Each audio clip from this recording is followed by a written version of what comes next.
My name is Grace Adams. I'm 21 years old, in my third year at university, and, well, I guess you could say I'm still trying to figure life out. Not that I'm doing a great job of it. My grades are, let's just say they're nothing to write home about. C's and the occasional B when I actually try. But most of the time, trying feels pointless.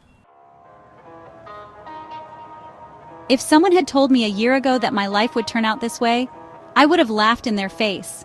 Not because I was confident in where I was headed, but because back then, I couldn't imagine a future different from the present I'd built for myself.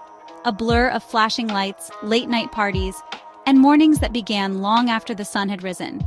The truth is, I loved the night. There was something about it that made me feel alive, like the darkness wrapped me in a kind of freedom I couldn't find anywhere else. My friends would call me the life of the party, and I wore the title proudly, like a badge of honor. But it wasn't just about the parties, it was about escaping. Escaping the expectations waiting for me at home, the constant reminder that I wasn't who my family wanted me to be. I grew up in a family of achievers. My dad, the quiet workhorse, never said much, but his actions spoke volumes. He worked long hours as an accountant to make sure we had everything we needed.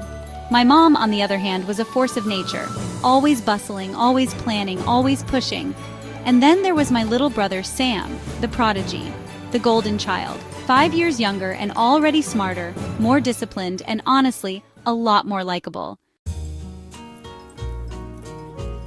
Don't get me wrong, they loved me, but love doesn't always mean understanding. My mom would look at me, her voice sharp with frustration, and say, "Why can't you be more like Sam?" I'd laugh it off, but inside, it stung. Sam didn't mean to outshine me, but he did. And me? I was the family's wild card. The dreamer who didn't have a plan, the girl who floated through life hoping something, or someone, would catch her.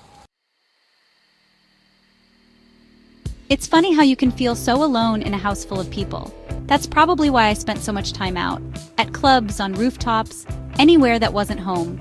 Out there, I didn't have to think about the strained conversations with my mom, or the quiet disappointment in my dad's eyes.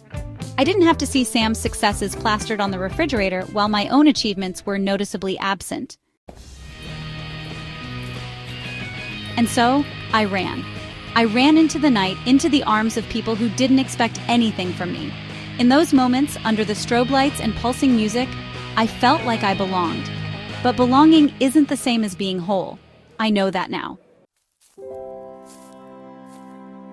Back then, I thought I had all the answers, or at least that I didn't need any.